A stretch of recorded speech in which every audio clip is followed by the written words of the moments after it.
크리스찬 투데이 이경섭 칼럼.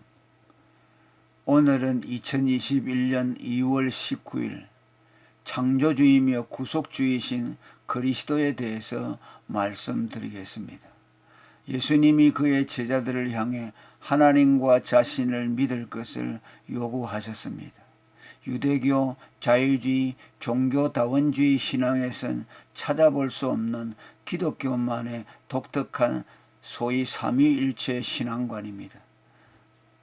이 두 위를 믿는 믿음에서 나오는 성령으로 말미암아 삼위가 일체로 현현하십니다. 그리고 그것을 믿는 그리스도인에게선 삼위일체 하나님 신앙이 구현됩니다. 삼위 중 하나님이시며 사람이신 그리스도는 하나님과 인간관계에서 핵심 위치를 차지합니다. 특별히 창조와 구속에 있어 그러합니다. 그는 창조주이며 구속자이십니다. 야곱아, 너를 창조하신 여호와께서 이제 말씀하시느니라. 이스라엘아, 너를 조성하시는 자가 이제 말씀하시느니라. 너는 두려워 말라. 내가 너를 구속하였고 내가 너를 지명하여 불렀나니 너는 내 것이라는 이 말씀에는 그리스도의 창조주 되심과 구속주 되심이 계시되어 있습니다. 창조주 그리스도, 단일 신론자 유대교도들이 가진 창조신앙은 그리스도인들의 그것과는 전혀 다릅니다. 그들의 창조는 삼위일체적이 아닙니다. 창조의 시종 야훼와는 구분, 야훼라는 이름의 단일신이 일관합니다. 이는 단지 창조에서 성자 성령이 배제됐다는 뜻이 아닙니다. 근본 그들의 창조는 하나님이 아닌 다른 신의 창조라는 말입니다. 하나님은 언제나 삼위일체적으로 자신을 계시하는데 창조에서도 그렇게 하셨습니다. 그는 성자로 말미암고 성령의 능력으로 만물을 창조하셨습니다.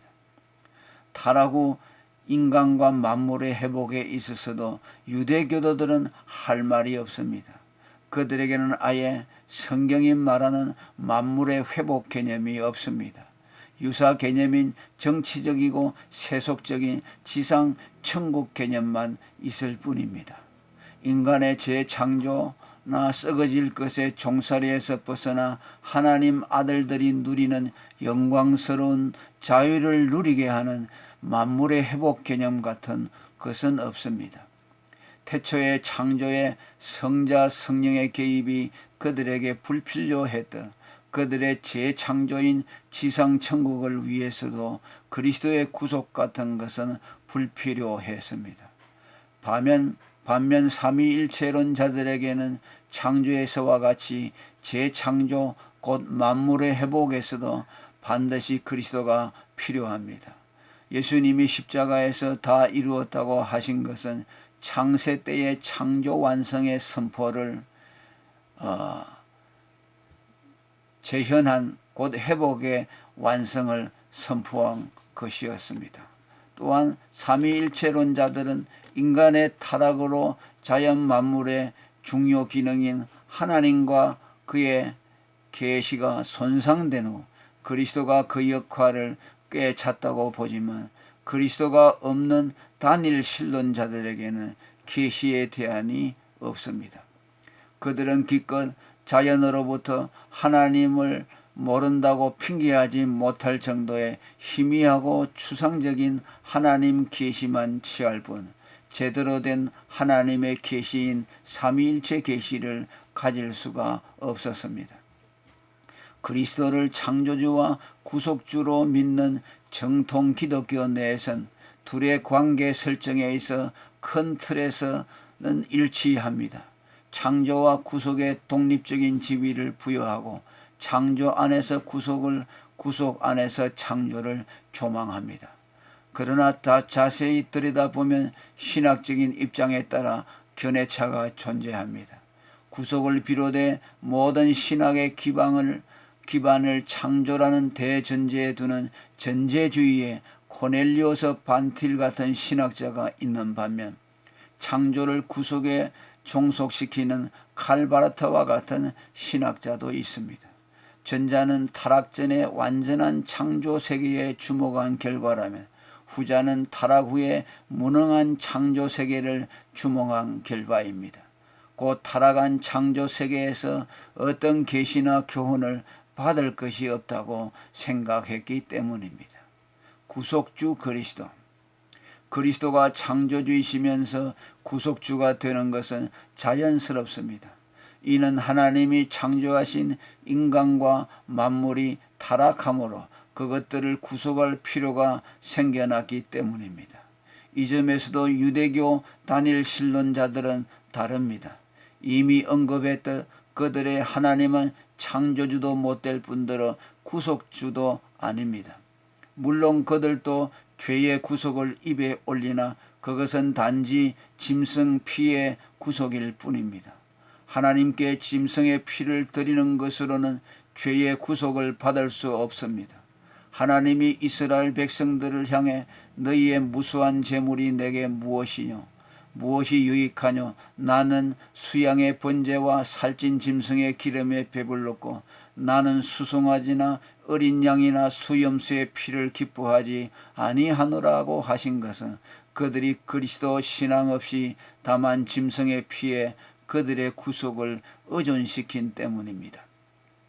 삼위일체론자는 그리스도의 피의 구속을 믿습니다. 그들에게 피의 실체는 짐승이 아닌 그리스도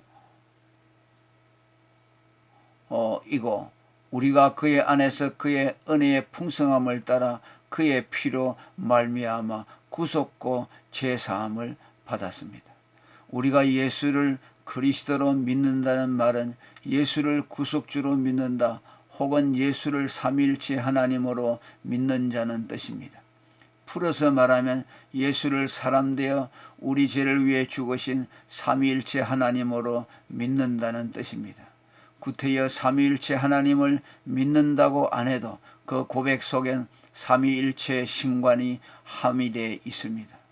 재창조인 중생 역시 그리스도의 구속이 결정적입니다. 우리가 창조와 구속을 연결짓는 것도 다 이 때문입니다. 그리스도의 구속 없인 재창조인 중생도 없기 때문입니다. 비유컨대 중생에 있어 그리스도의 구속은 어머니의 모태와 같습니다. 나의 십자가 고통, 해산의 그 고통으로 내가 너를 낳았다고 노래한 You are my son이라는 가스펠 가사처럼 십자가 복음은 성도의 거듭남의 모태입니다. 물과 성령으로 거듭났다. 혹은 복음으로 거듭났다. 혹은 말씀으로 나았다. 혹은 예수 그리스도의 죽음과 부활로 거듭났다는 성경 말씀은 다 그리스도의 십자가가 거듭남의 모태라는 뜻입니다. 그러나 이런 성경적인 중생 개념과는 달리 그것의 의미가 자주 왜곡되어 왔습니다. 계몽주의자들에겐 그것이 행동과 삶의 변화로, 칭의 유보자들에겐 의의 지속성으로, 신비주의자들에겐 신의 성품을 가지는 것으로 변질됐습니다. 유대교도들에게는 신약의 중생에 해당되는 히브리어 단어 자체가 없습니다. 예수님을 밤중에 찾아온 유대교 랍비 니고데모가 예수님이 말한 중생을 어머니 뱃속에서 다시 나는 것으로 오해한 것도 납득이 됩니다. 중생의 모태인 그리스도의 구속 없이는 이들에게 이런 왜곡과 무지는 당연한 기결이라 할 수 있습니다. 할렐루야. 오늘은 여기까지 하겠습니다.